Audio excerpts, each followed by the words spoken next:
something different today. I'm going to do a review, and I'm going to do a review of a trailer.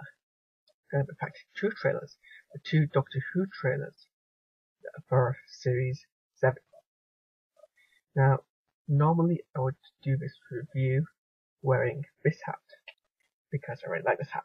However, there is another YouTube reviewer called Mr. Trilby, and as you can tell by his name and his appearance, he also was a Trilby. And I don't think YouTube's ready for two Trilby wearing reviewers just yet. And given that he's here first and he's an amazing reviewer, go check out his reviews if you haven't, because he rocks at reviewing stuff. But because he's already there, I'm going to settle with wearing this.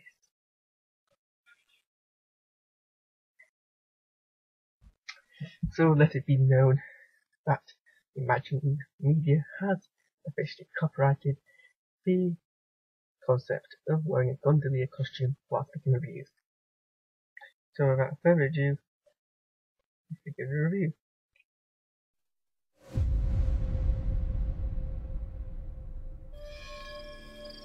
Our Father, who art in heaven, hallowed be thy name. So, some people have been complaining about the amount of Doctor Who episodes set in America in this series and the last, and for some reason which completely escapes me, a lot of, well, enough to notice, the amount of people have commented on the fact that there's a Doctor Who episode set in the Wild West with some amount of despair, and I have no idea why this should be a problem. In fact, it's quite a good episode. And these people have also seemed to have forgotten that there was a Doctor Who episode set in the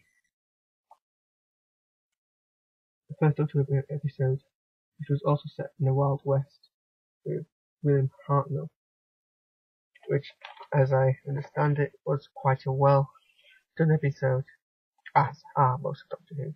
Let me also introduce you to my massive Doctor Who book. It has details of every story from conception up to the end of the world. If there's any 10th Doctor or 11th Doctor stuff, could have published before that, but it's a very awesome book, even though it's missing the front and the back page. So here we've got also got the new enemy in the third episode, which I believe is called Town Called Mercy. Thy kingdom come.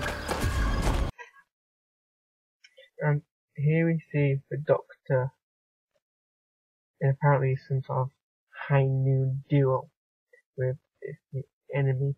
He's wearing a holster, and more about Doctor and hand arms later on, but this seems more of a costume thing than more of a proclamation being armed. He's more like getting to character to be a cowboy, more than deciding to go and arm themselves.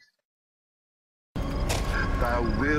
And we see again his Stetson now what seems to be a sheriff badge. This isn't his Stetson from the last series, it seems to be a new one, I think. Will be done. Face me!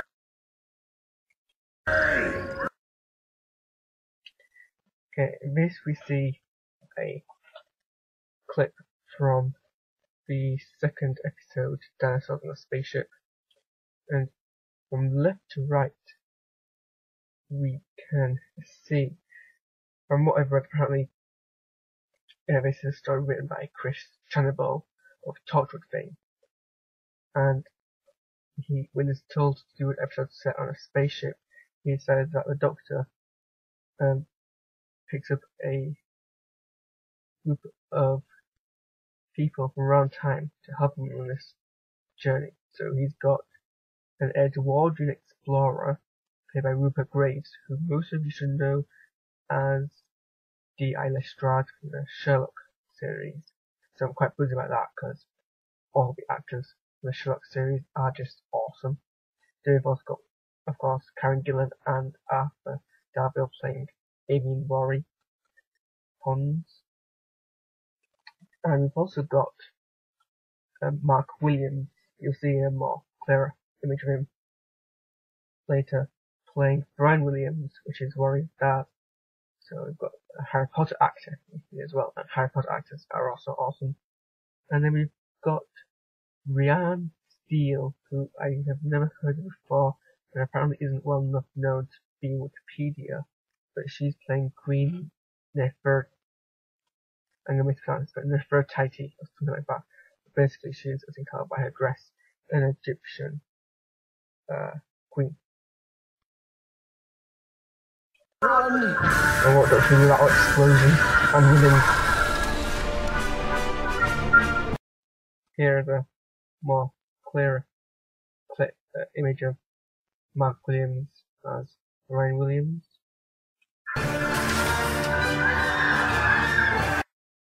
And just for here, and I'll come back to this later, the doctor's having a sort of something painted with his eyes. And then the guy he throws down has what appears to be a completed painting on his face. Looks a bit like the tattoos that Chakotay of Star Trek Voyager has.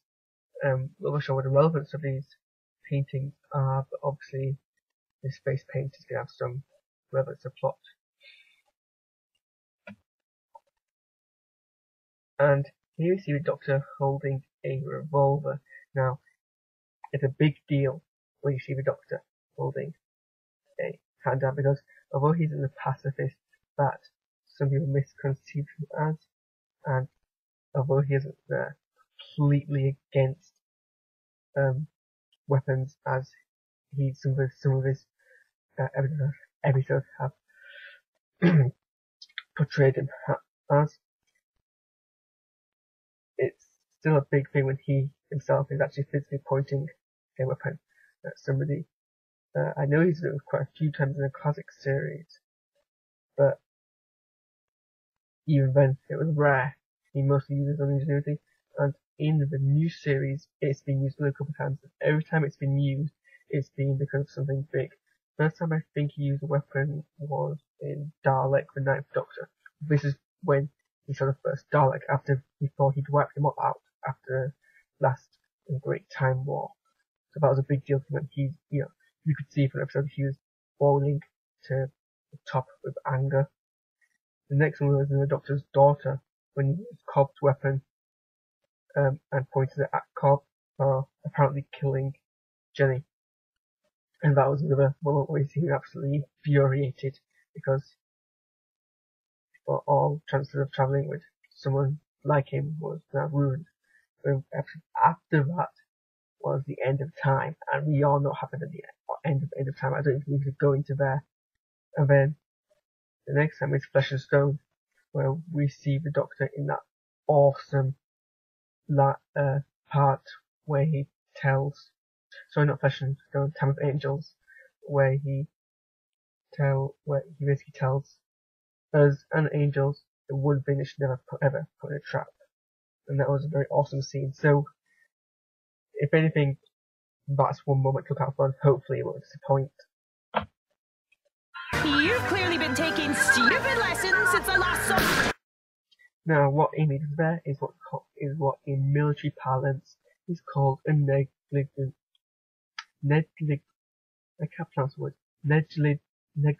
discharge. There. And would probably get you in very big trouble if you ever did that. Because basically the act of firing off a weapon when you don't need to, and that sort of stuff kills people. People who you don't want to kill as well. And to be honest, after Amy's experiences with firearms, I'm not sure people should really trust her with them. The first time she holds one is in The Impossible Astronaut, and she nearly kills, well, she doesn't know it then, but her own daughter. Because she doesn't look where she's shooting before she shoots. The time after that she holds it is in the Wedding of River song, and admittedly in that point she actually did use it quite badassly when she gunned down the silence. So I'll give her that. But then we get back to this, and she just fired off weapon once. Everyone who isn't an American, drop your gun. And twice. And if I can spell correctly, nearly shooting that guy in the leg, which he would have liked. So, yeah, don't give any weapons. Agree with that American dude. Do not give Amy Pond any sort of weapon. It's a big no-no. I didn't mean to do that. And then we see these Americans throwing the Doctor into a ditch and all pointing their pistols at him, which seems to be a frequent occurrence to the Doctor every time he goes to America. When he landed in President Nixon's room in the Apostle Astronaut, all the secret agents burst in and pointed their weapons at him.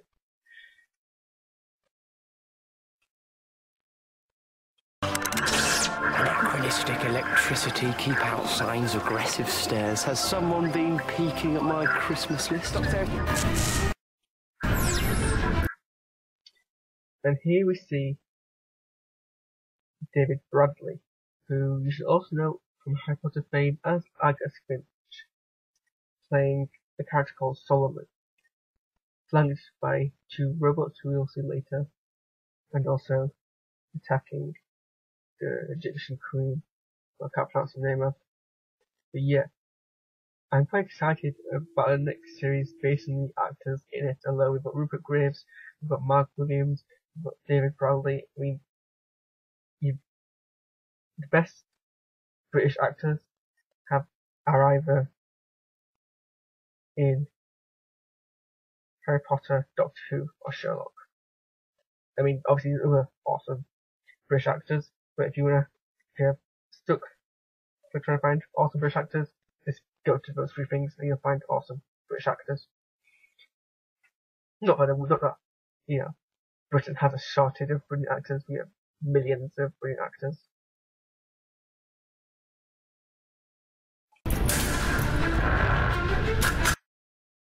And another shot of Rupert Graves' character with a weapon, and Amy again with a weapon. For the love of God, stop giving Amy weapons. It's not gonna turn out well.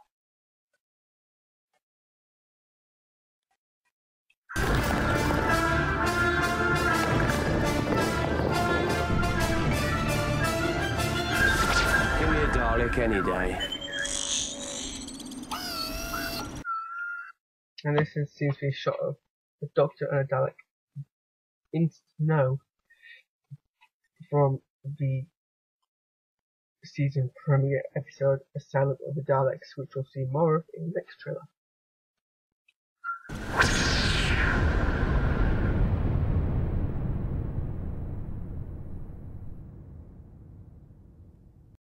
So, the next trailer.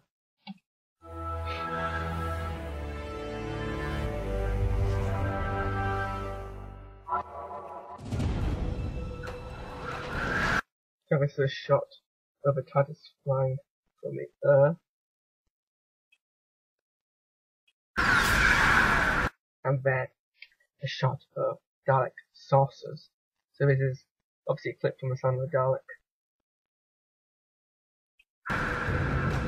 So how much trouble are we in? And the Bronze Time War era Daleks make a return. Now you may or may not have heard, but in season premiere we get to see every single type of Dalek since their first appearance in the second ever Doctor Who story ever. Which is an oh my god, no way moment. So yeah. I'm just trying to see, I mean, the trailer's giving nothing away. Why, who, what, when, why, which is it? And the concept, that sounds freaking awesome. That just sounds like a pure 45 minutes of nerdgasming. We never had that long of nerdgasm since I watched the Avengers. You've got me. What are you waiting for? At last. So we see loads of Daleks. mainly Bronze era Daleks, but the two in the back over there are, I believe, drone Daleks of the new variety. Last, here I am. This is the first time I've seen Daleks like this, sort of just sitting, because they're not really what they are, in an auditorium of sorts. I mean, some have flashes that this is where Daleks go for downtime when they're off duty, you know, go to a nearby Dalek auditorium, watch some Dalek opera. Dalek opera. You heard it here first. Those two ideas. But yeah, we seem to be watching the Doctor, millions of Daleks.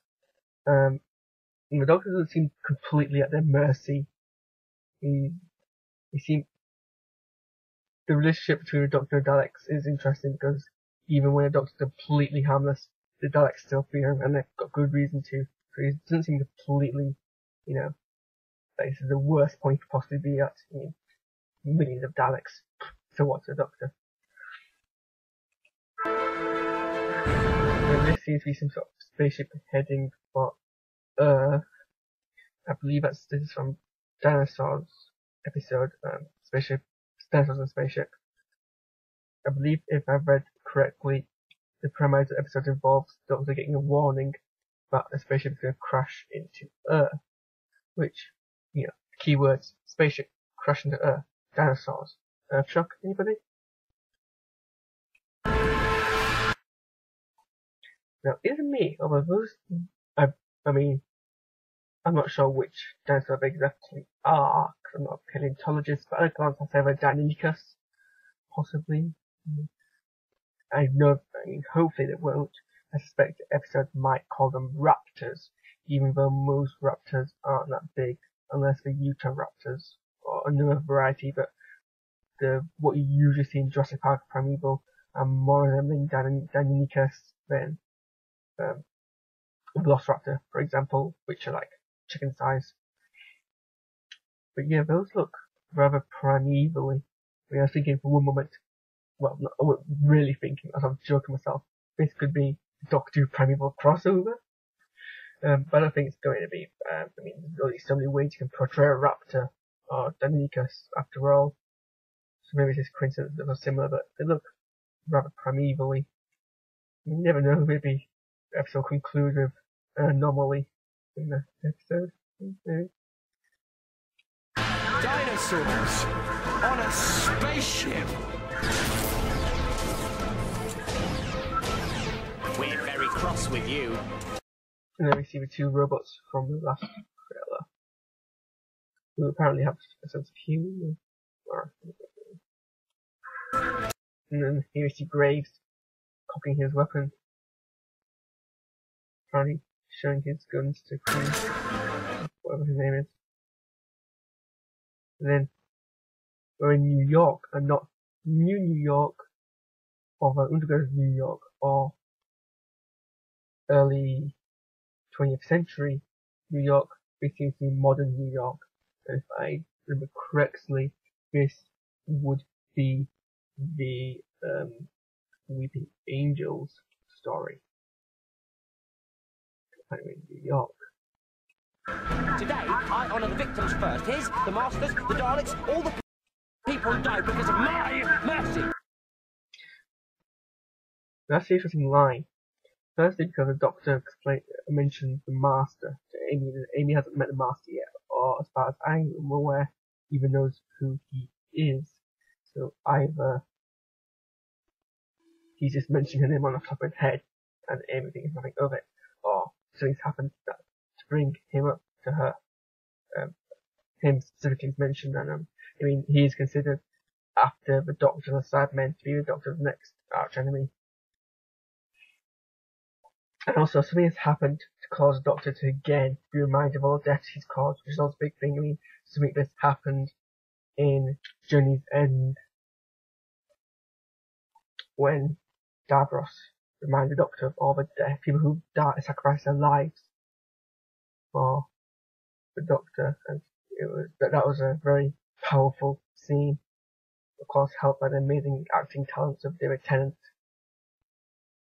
So yeah, another moment where I was reminded of the death, where it's cold. I mean, this seems to be after he's done something to cause some more deaths, and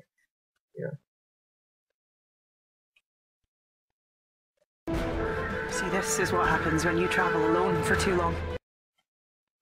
So, to me, in his lines, either suggesting that he's overacting a bit, like he's done something like, overacting, like, oh my god, what have I done? It's maybe a big issue, but not that big an issue, or he's actually done something really, really bad.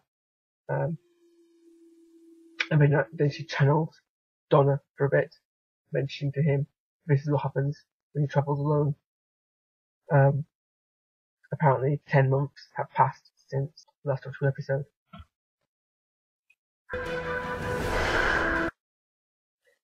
Aww. Now, to me, that looks like a baby weeping angel. Right. If it's one thing that's scary with demonic faces, it's demonic baby faces. Moffat, what are you doing? We'll get through this, I promise. Don't be scared. Scared? Who's scared? Do you want to know? That guard's blank expression will lead me to suggest that he's under the Daleks' mind control. This is something that happens frequently with Daleks. They tend to take human drones as slave work.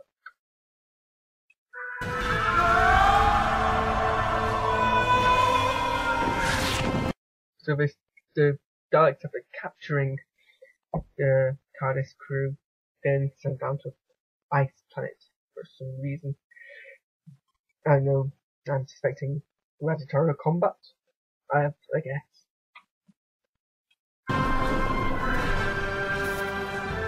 And then there seems to be already another dude down there wearing winter clothes. Amy either fleeing from him or they're both fleeing from something together. And River Song. Now to all those who are a bit sick of River Song story arc, I'm not personally, I don't think it's something that's being shoved down our throats too much. And if it's not a bad story, I see no problem. Anyway, but some of you are, and I can see that's understandable. Don't worry, she's only paying for one more episode, about the episode, which is the last one that Amy will be appearing. We have August Solomon, shouting at Doctor angrily. Pterodactyls attacking Doctor. And then just there is a glimpse of one of the old Daleks. You can tell because the new Daleks have, I don't mean pictures away for what I do, but sort of corner have longer bulbs. The old Daleks have more, smaller bulbs basically. As you can tell, the classic series Daleks and new series Daleks by basically a shift of the bulbs.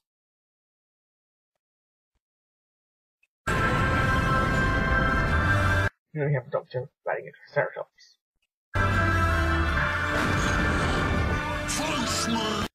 Now, I'm pretty sure that guy says "Flash me" in a slightly different way than he did in the last trailer. Either he says it twice, first going "Flash me" and then "Flash me," or they've changed how he said it for whatever reason. I've been a planet exploding. It doesn't seem to be Earth because there's no gas nebula at Earth, but it's some planet. And then now if you look just past Rory, you can see the special weapon Daleks. These are Daleks that appeared in the 7th Doctor episode Independence of the Daleks, unless I'm mistaken, which was the final time they appeared in the classic series. And basically special weapon Daleks were special Daleks, which all they had was just one massive gun which they shot massive blast out, which basically incinerated the Daleks were fighting. This was during the Dalek Civil War. For those of you not in the know. And yeah, they're making a return for this episode. So you can see it's the one. It's a whitish one. Yeah, second from on Rory's left.